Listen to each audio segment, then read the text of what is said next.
O que eu aprendi com o livro Criatividade S.A. do escritor Ed Catmull. Ou seja, qual for o jeito que pronuncia o nome dele, não sei direito, mas é isso aí. Oi, Ilha! Eu sou a Laís, seja muito bem-vinda a esse canal. Aqui a gente conversa sobre criatividade, criação de conteúdo, empreendedorismo criativo e tudo que envolve esse universo de trabalhar com criatividade. Recentemente eu li esse livro aqui, Criatividade S.A., que foi muito recomendado por muitas pessoas criativas que eu conheço, e eu preciso dizer, antes de tudo, que foi uma leitura muito gostosa. Eu já fiz alguns outros vídeos de reviews de livro aqui no canal, e sempre que eu gosto de algum livro eu faço questão de trazer pra vocês, e por isso eu quis trazer um vídeo sobre esse livro aqui, porque eu gostei muito. Quem escreveu esse livro foi o Ed Catmull, e ele é um dos criadores da Pixar, um dos fundadores da Pixar. Por isso que a capa aqui é o Buzz Lightyear. E eu, como uma grande fã da Pixar, grande fã de animações e grande fã do mundo da criatividade, não poderia deixar de ler esta pérola, não é mesmo?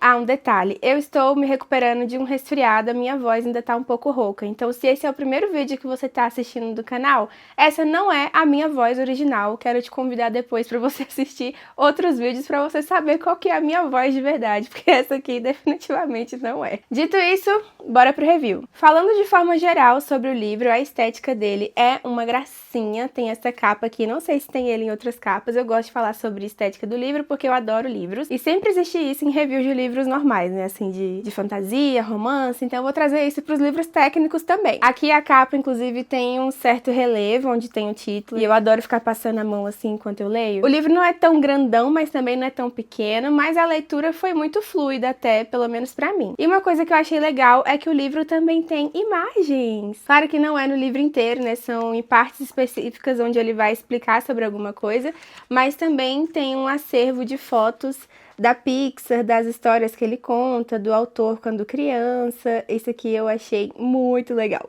Aqui nesse livro, além do autor contar como foi a trajetória dele na Pixar, ele também conta o antes, né? Como que ele ingressou nesse universo das animações, conta um pouco da história dele, de quando ele era criança, e toda a trajetória de como ele foi crescendo no trabalho, enfim. Ele conta todo o processo dele de fundação da Pixar e também todas as partes boas e ruins desse processo. Ele conta os perrengues, conta as coisas que deram certo, as coisas que deram errado, conta quando a Pixar quase deixou de existir e também conta como eles conseguiram salvar a Pixar. Para quem empreende, esse livro é uma delícia assim de ler, porque você vai ver na prática uma pessoa que está começando a empreender, uma pessoa real que ali existe e hoje em dia é uma pessoa de muito sucesso, mas que começou de algum lugar e o começo não foi tão assim, não foi um grande sucesso, digamos. O livro em si é mais focado sobre questão de liderança, né, de como liderar uma equipe, como liderar uma empresa.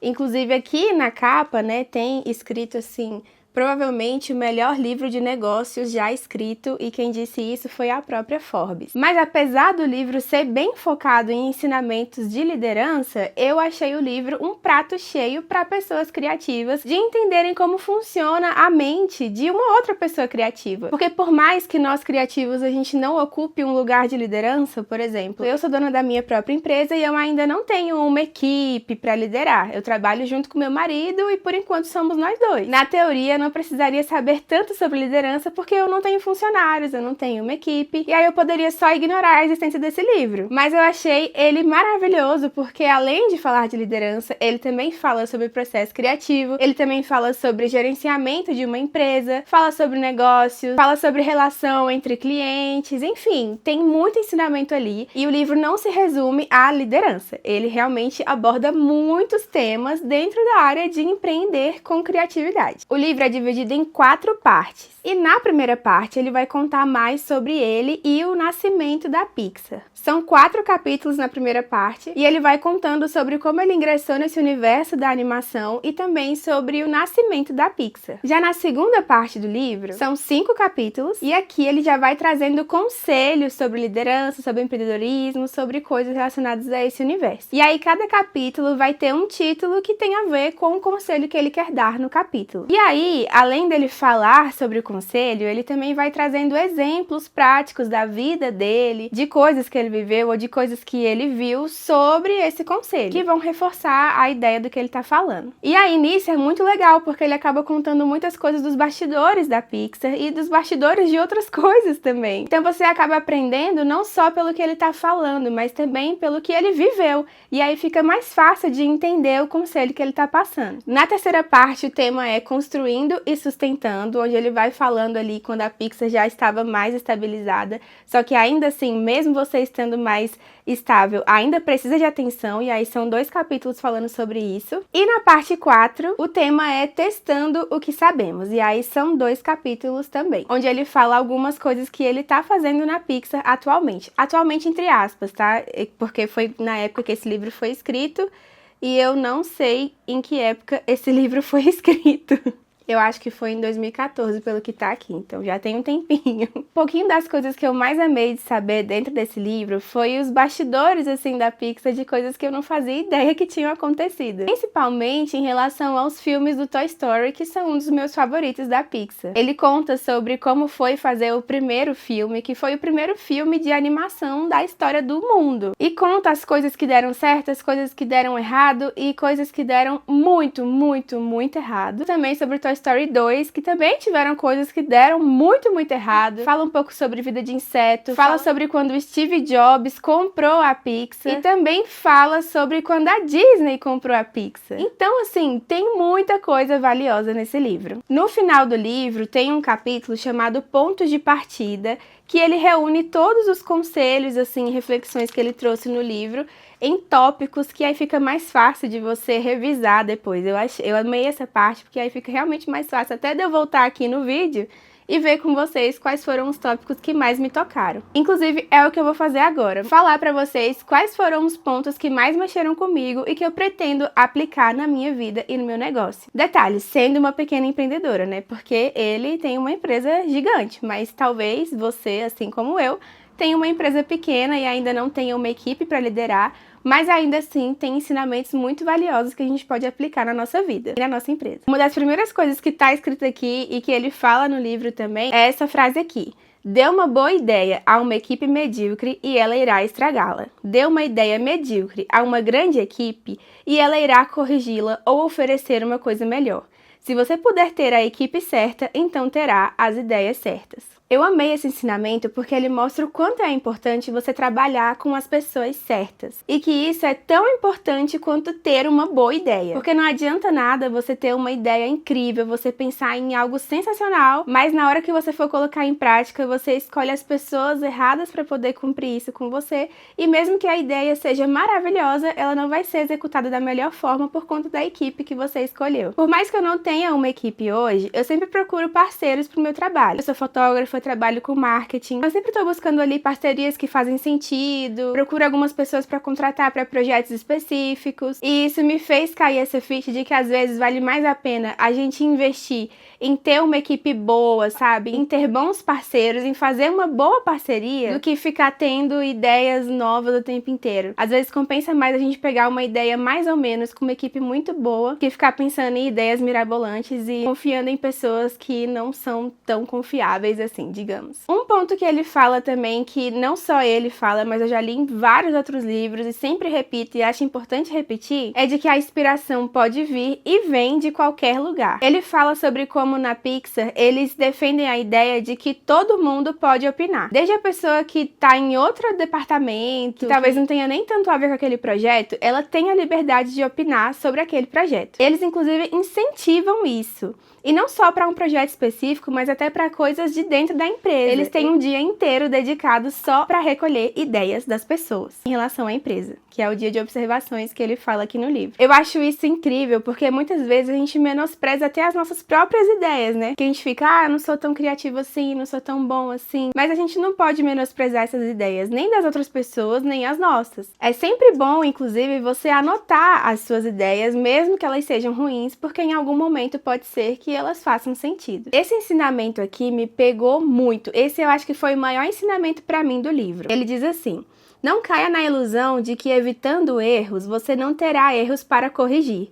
Na verdade, o custo de evitar erros costuma ser muito maior do que o custo de corrigi-los. No livro, inclusive, ele conta uma história de que na produção de algum filme, não lembro se foi o Toy Story 1 ou Toy Story 2, eles perderam todo o progresso do filme que eles já tinham feito. Eles perderam o filme inteiro. Por uma grande sorte, assim, de uma pessoa que estava trabalhando home office e tinha ali o arquivo salvo na casa dela, eles conseguiram recuperar. E no livro ele fala que eles não tentaram descobrir quem foi a pessoa que acabou perdendo todo o progresso do filme. Ele falou que foi um erro e todos se concentraram em corrigir esse erro e não em descobrir quem errou. E isso faz parte da cultura da Pixar, de não focar tanto na pessoa que errou, mas sim em como a gente pode resolver isso. E ele fala que o erro é uma parte natural da vida, assim, não só do processo criativo, não só de fazer projetos, mas, enfim, de viver. A gente sempre vai errar. E aceitar isso quanto antes vai facilitar muito da gente saber como lidar com os nossos erros. Então, em vez da gente ficar se martirizando do tipo, nossa, eu errei, que péssimo, é tentar mudar um pouco o pensamento pra, poxa, errar é normal, eu vou errar. O que eu posso fazer com esse erro? É isso muito válido, sabe? Da gente assumir, da gente aceitar de que os erros vão acontecer. Então, vamos se preparar melhor para como lidar com eles. Outro ponto que é um pouco parecido com esse do erro que ele traz é esse. Mudanças e incertezas fazem parte da vida. Nossa tarefa não é resistir a elas, mas construir a capacidade de recuperação quando ocorrem eventos inesperados. Se não procurar sempre descobrir aquilo que não é visto e compreender sua natureza, você estará despreparado para liderar. Outra coisa também que é importante a gente aceitar. Sempre vai ter algo que vai mudar e a gente nunca vai ter 100% de certeza sobre nada. O mundo pode mudar, a tecnologia pode mudar, muitas coisas podem mudar, pessoas podem mudar. Então, em vez da gente se desesperar quando alguma mudança acontecer, a gente só tem que entender que mudanças acontecem, coisas inesperadas acontecem. Ele até traz, assim, uma porcentagem de que é muito provável de que coisas inesperadas vão acontecer. Então, em vez de a gente ficar muito preocupado quando elas aconteçam, do tipo, meu Deus, eu não estava esperando isso, e agora? É melhor a gente entender que, nossa, realmente, olha aí, algo inesperado aconteceu, e eu já estava esperando que algo inesperado acontecesse.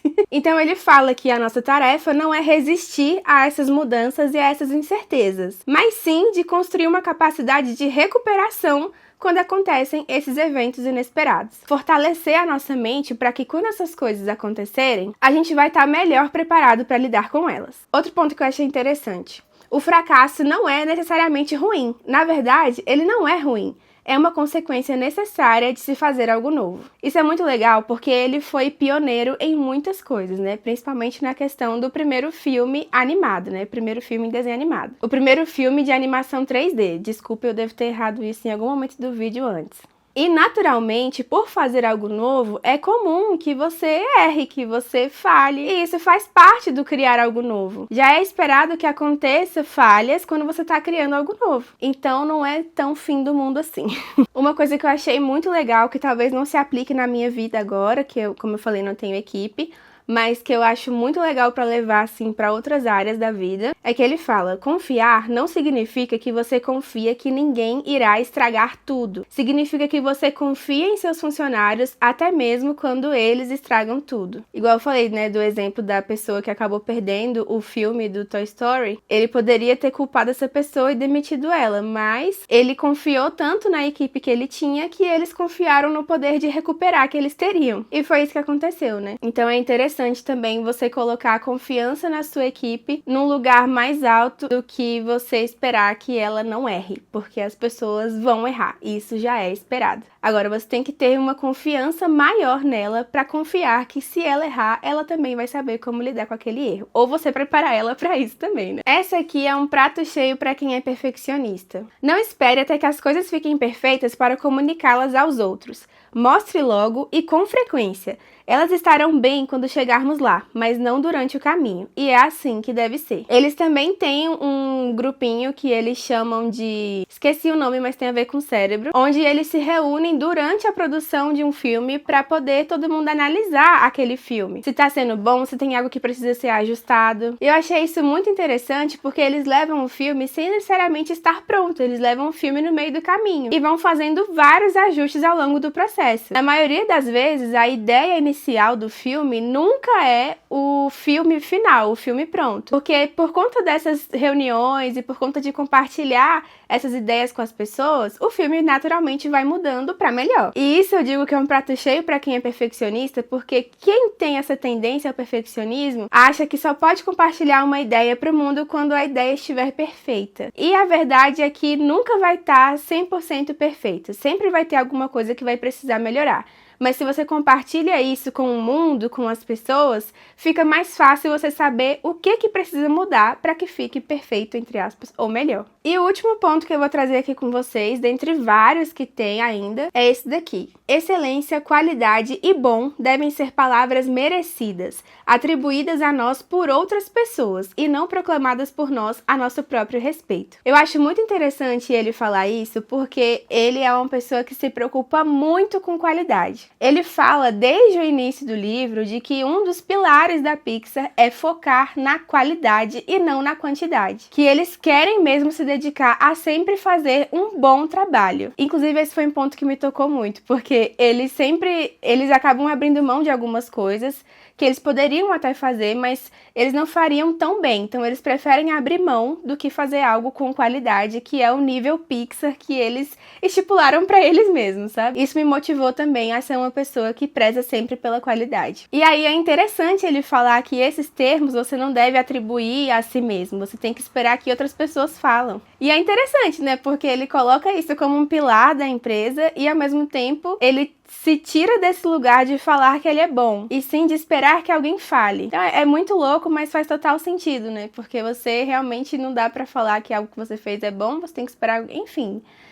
Fica um pouco confuso, mas também faz sentido. O que você pensa disso? Coloca aí nos comentários. Esses foram alguns ensinamentos que eu vi no livro, que fizeram sentido pra mim e que eu acredito que vai fazer sentido pra você que tem uma pequena empresa, que tá começando a empreender por agora, ou que tá começando a ter uma equipe agora, ou se você é só uma pessoa criativa, são coisas que fazem sentido demais pro nosso dia a dia. E só pra gente fechar, assim, sobre esse livro, eu não esperava me emocionar com esse livro, mas teve um capítulo que eu quase chorei, assim, eu tive que segurar as lágrimas. Porque ele teve uma relação muito bonita com o Steve Jobs. E tem um capítulo que, se eu não me engano, é o capítulo final, ou penúltimo, onde ele dedica o capítulo inteiro só pra falar do Steve Jobs. Ao longo do livro, ele conta várias histórias, né? Sobre como ele conheceu ele, como foi o processo dele comprar a Pixar, que não foi tão amigável no início. E depois ele conta como é que ele foi lidando com o jeito diferente de ser do Steve Jobs e com as dificuldades que eles tiveram. E aí, nesse último capítulo, ele fala de forma mais íntima sobre ele e também traz visões de outras pessoas ali do convívio dele em relação ao Steve Jobs. E é muito emocionante a forma como ele fala sobre o Steve Jobs, da relação entre eles, das coisas que o Steve Jobs fez, não só pra ele, pra Pixar, mas pro mundo e pra outras pessoas próximas. É realmente muito emocionante. Deu pra sentir o carinho que ele tinha pelo Steve Jobs e me tocou muito, assim, de verdade, eu realmente quase chorei, foi bem especial. Esse livro foi meu companheiro por um tempinho e eu amei demais ter ele comigo. Pretendo ler outras vezes, assim, ao longo da minha vida, porque é um livro com ensinamentos tão bons que eu tenho certeza que se algum dia eu tiver uma equipe, eu vou ler ele de novo para eu ter novos ensinamentos e saber como liderar melhor uma equipe, principalmente se for uma equipe criativa, né? Pessoas que trabalham com criatividade. Mas não se aplica só a isso, tá? Aplica pra tudo. Me conta nos comentários se você já leu esse livro ou se você pretende ler esse livro. Me conta também qual desses ensinamentos fez sentido pra você e se você gostou desse vídeo, claro, né? Aliás, se você gostou, já deixa aqui a sua curtida, porque isso faz muita diferença pra mim. Eu, inclusive, só estou gravando esse vídeo porque eu vi que vocês gostaram muito do vídeo que eu fiz sobre o livro Story Branding. Vou deixar aqui no card ou aqui embaixo depois pra vocês assistirem. E eu sempre tento trazer vídeos que vocês querem. Então, se você quiser algum vídeo específico ou que eu leia algum livro específico pra trazer a minha visão aqui no canal, deixa aqui nos comentários pra eu saber. Não se esquece de se inscrever pra mais vídeos, não só de livros, mas também sobre criação de conteúdo, estratégia, marketing, empreendedorismo e mais temas como esse. E a gente se vê no próximo vídeo.